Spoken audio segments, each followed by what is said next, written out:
반갑습니다. 골든마우스 인사드립니다. 88 부동산 대책을 보면요. 대표적인 것을 보면요. 부동산이 상승하면 어려울 때마다 등장하는 내용이 있죠. 그린벨트 해제, 신규 택지 발급, 부동산 정상화 이런 건데요.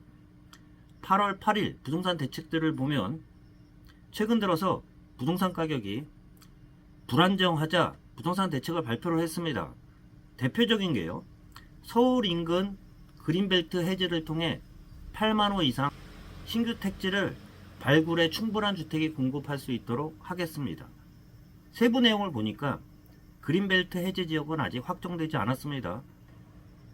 신규 택지 발표 전까지 투기 억제를 위해서 서울 그린벨트 전역 등을 토지거래 허가구역으로 지정하여 투기 수요를 철저히 관리하겠습니다. 당연한 내용이겠죠. 또한 서울에 인접한 기존의 3기 신도시 등 수도권 공공택지에 토지 이용 효율화를 통해 2만호 이상을 추가 공급하겠습니다. 또한 빌라 등 비아파트를 주거 사다리라고 하죠.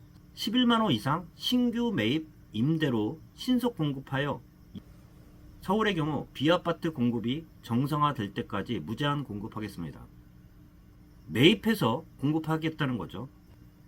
신구축을 포함한 비아파트 매입 임대 총 규모는 12만호에서 최소 16만호 이상으로 대폭 확대, 더 많이 매입하겠다는 겁니다.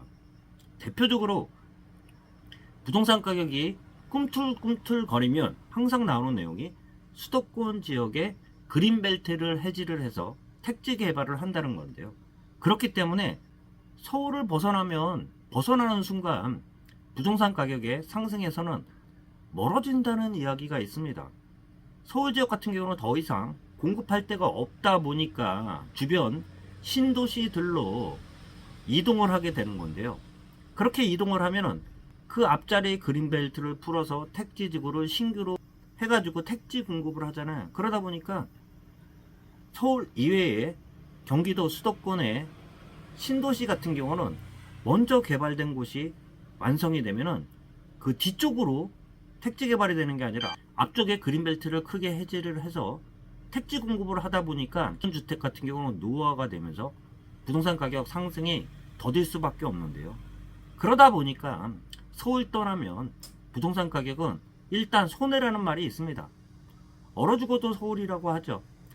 이번에도 부동산 발표 대책들을 보면 대표적으로 어려울 때마다 등장하는 그린벨트를 해제를 해가지고 신규 택지를 늘리겠다는 내용과 3기 신도시 규모를 조금 더 늘리겠다는 내용입니다.